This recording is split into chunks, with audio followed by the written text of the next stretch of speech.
What's up, everyone? It is Diecastbuffet here again with a special Diecast review here in the studio. A 2007 Carl Edwards Office Depot Gen 4 Ford Taurus. No, Ford Fusion, actually. So I feel like with the NASCAR Chase of the Cup being back in the modern day Cup Series as of 2026, kind of a good time to go back to the 2000s era Chase for the Cup diecast and take a gander at them. So go ahead and get the rotating base out of the studio and let's take a closer look. And here we go, folks. Diecast in hand. And let me tell you, man, these Winter Circle era diecasts from the 2000s are just freaking awesome, dude. I mean, check this out. You got Carl Edwards. You have like this silver, kind of a holographic card. You have this really interesting Winter Circle card back here. It's sealed literally in a plastic clamshell. This thing is locked up. Let me tell you. These diecasts are probably going to be the best preserved 164s possibly ever, because this plastic, you could throw this thing halfway across the room and it probably won't even dent it. It'll dent the plastic, but the car will be fine. These things are freaking very, very stout. That's why they're kind of a pain to open up, which is good for, a collector standpoint.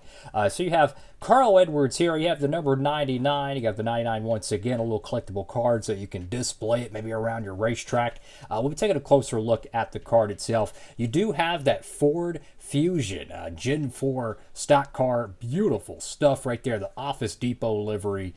Just so freaking cool, man. The nostalgia from this car is it's just crazy, man. And also, Denny Hamlin won a Cup Series race in 2025 with the Office Depot paint scheme. So again, kind of another reason to review it. So not only do we get detail from the front portion of the package, but then you go to the back side of this plastic clamshell, or it doesn't open like a clamshell, but it's, I don't know what you really call it, because it doesn't open up like a clamshell, but it's not a true card back, because it's, literally, this is melted, beaded plastic. You literally got to cut through it with scissors. But my point is, look at the detail you get back here. So you have kind of like this square pattern, kind of a measurement board style here, background.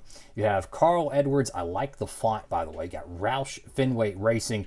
I want to say this was the first or second year they were officially called Roush Fenway Racing. The Fenway group, I believe, jumped on board around 07.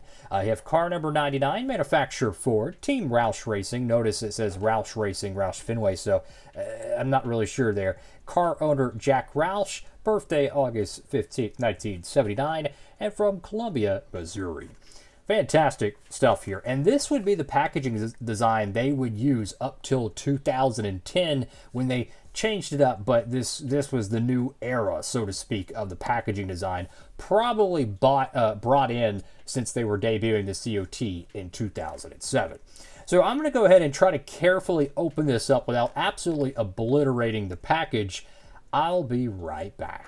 Just like that, we are transported back to the late 2000s. Carl Edwards, 2007, the only year in the modern Cup Series I can remember they had two different car bodies, maybe the only time ever. And this paint scheme, man, is really one of the most iconic ones from that era. He would run this up till 2008. I believe it debuted, it changed a little bit, but I believe it debuted in 2005. This one and the Scott's car, man, both of those paint schemes just so freaking awesome. So one thing I noticed as soon as I got it out of the package, started looking at it, is there appears to be a little bit of residue on the door.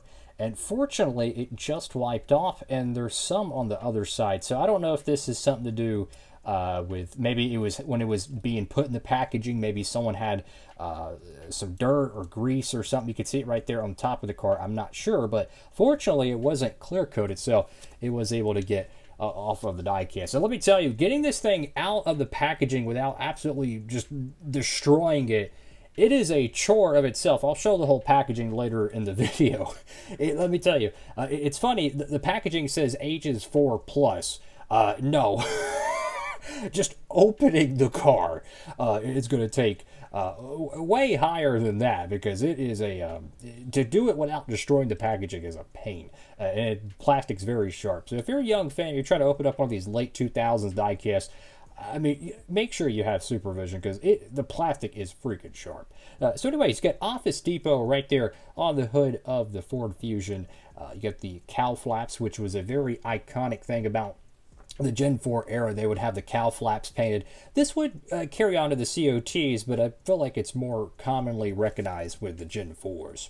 Go to the front of the diecast, the lower valence, you have the very small headlight decals. You have the Ford Fusion grille, you have the Ford badge right there on the middle of it. There is a little bit of an indentation on the front of the casting to give it kind of a more of a three-dimensional view. Fusion there, Roush Fenway Racing on the right side, and look at the contingencies. Let's take a gander at these. These are pretty cool.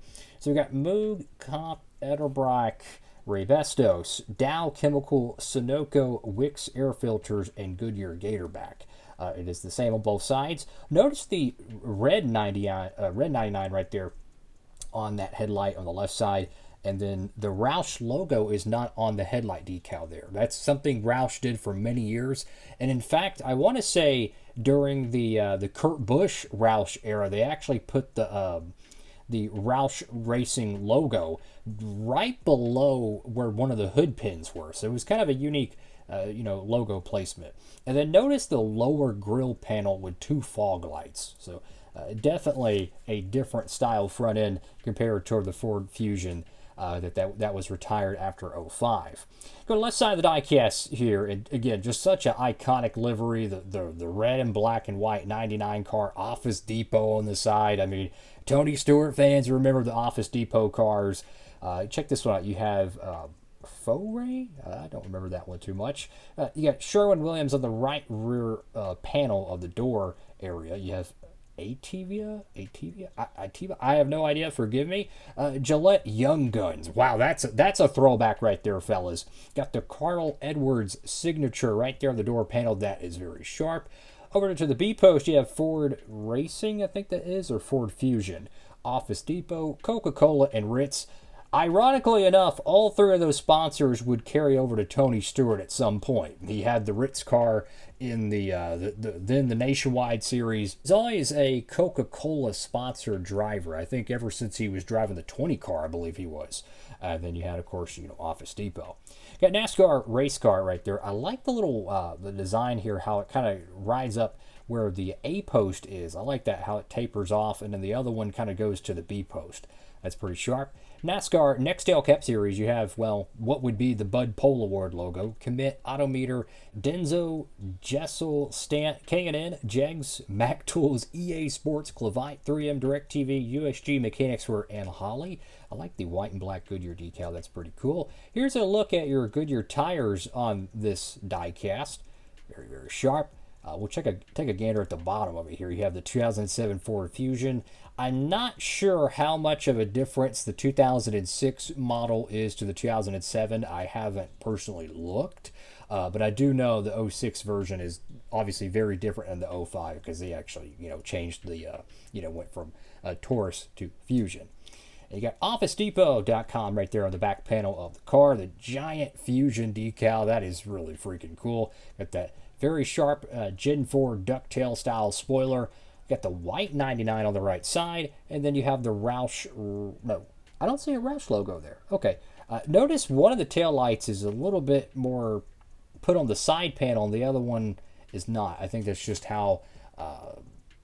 This one's definitely more over to the side. This one's more centered on the back panel, so it just shows you how skewed out these these die casts were. I mean, just look at the shape of the car. How the right side very skewed, the left side a lot more flat. Very, very interesting stuff. Over to the right side of the diecast here, you have the number 99 once again. Beautiful paint scheme, lots of sponsors, lots of logos, and he ran this car so many times, and that's one thing I love about teams that continuously run very, very similar liveries is, you get used to it, right? It's marketing. And that's something that we see currently with Kyle Larson and the HendrickCars.com paint scheme. Chase Elliott with the Napa car.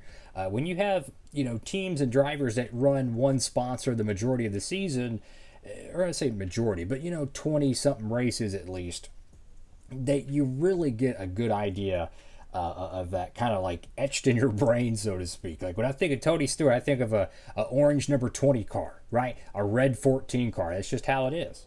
Top of the diecast here, you have the number 99. Notice the outlining is different. You do have the red, almost like a orangish color. Maybe it's just an optical illusion, but it looks a little bit orange on the top of the diecast there. I like the top of the car, how it's all black. I think it's a very nice detail to it. Get Office Depot right there on the back window, and there you have it. 2007 Carl Edwards, one of the final Gen 4 era Cup Series diecasts Edwards ever had made. And, you know, when he came into the Cup Series in 2004 as a part-time driver, filling in for, because Jeff Burton, he basically ran out of sponsorship, and they let him go to RCR. He was driving the 30 car. Well, you know, Edwards, who at the time was, I believe, running for the Truck Series for Roush. I could be tripping on that. And he jumped into the 99 car in 2004. I don't even think they made a diecast for him. I could be tripping. But he took it over, and then 05, winning that race at Atlanta. I believe he won both races at Atlanta in 2005. Then the Fall Texas race. Could be tripping on that. But he had just an instant, you know, just jump start to his career, man. Fantastic stuff. So here is the little trading card thing they give you. It's actually not a card. It's actually a sticker. I mean, look how cool this is, man. Wow. I mean, you could really do some awesome photography. Look how shiny that is, bro. Could you imagine doing, like, you can do some really cool, like, photos with this. If you pose it right and you have a light here in the studio, you could do some awesome photo stuff. I'm going to zoom in here, and I'm trying to see what year this is. If you ask me, it definitely looks like Michigan. If I had to guess, that looks like Michigan to me. And then the front end of the car, I could be tripping on this, but this looks like almost 04 or 05, because the way the headlight design is here and the way the grille is, obviously, you know, it's you know, very difficult to make out what cars or paint schemes there are. I don't think this is a 2007 or 2006. Maybe it is. Like this one right here looks like a Dodge, because you can see the headlight outlining is a little bit more pronounced. This one looks, the headlights look more like a Monte Carlo, but the grille looks more like a Ford Fusion. If I had to guess, if I'm just going to take a shot in the dark, I'm going to say 05 Michigan. I'm just going to take a shot in the dark. Maybe someone knows exactly, but I'm just going to take a shot in the dark and say 05 Michigan. Here's the back panel to it. It is a sticker that peels off. You can see see right there, the little peel tab. But yeah, I personally wouldn't peel it off the back of it. I would just leave it on there, and you could really, I mean, just look how cool that is, man. You could do some really cool, like, awesome photography work to it. You could probably make a desktop background with that. So I promised I was going to show you how I opened this package up. This is crazy. So look at that. Yeah.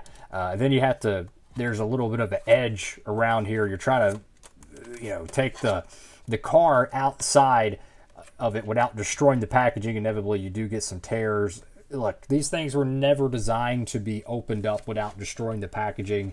It's a 1,000% guarantee you're going to damage it one way or another. It's just a question how much, but, you know. And that's another thing about these videos is that whenever I open up diecasts, I try to open up cars that are not, you know, like really rare, so to speak. Now, there's a difference between open up a card that's like in a gold series where you can reclose it, X, Y, and Z, but when it comes to the card backs, the sealed stuff, I try not to open it up if it's rare. And it's a 2007 diecast. They made just a megalodon of these things. Plus, with the COT coming in, that kind of diluted the interest for a lot of fans, because it's like, okay, if I'm going to buy a diecast for my driver, do I buy the car they're going to be running for the next, you know, 5 years or so, or do I buy the car that's going out the door, so to speak? So inevitably, I believe some of these set in stores in 2008, and that's why, you know, there's so many 2007 cars still around. I believe it was the transition between the COT kind of affected it, but, you know, borderline 20 years later, it is really cool to see these die casts, honestly, very well preserved from I was going to say a bygone era. I mean, yeah, 2000s, but it's still wild to think we're in the chase for the cup era once again here in 2026. So that's all for now, fellas. Thank you all for watching the video. For all your new diecast shopping needs, make sure to tap it over there at Circle Diecast. You can use promo code Diecastbuffet, help you save on shipping, fellas, and helps help you do videos on the channel, getting the new stuff in here. But every now and then I like to do some of these old school diecast reviews, even though 2007 is not old school, because yeah. Okay, maybe it is, maybe it's not. I don't know. Y'all decide that. That's all for now, fellas. DB signing off.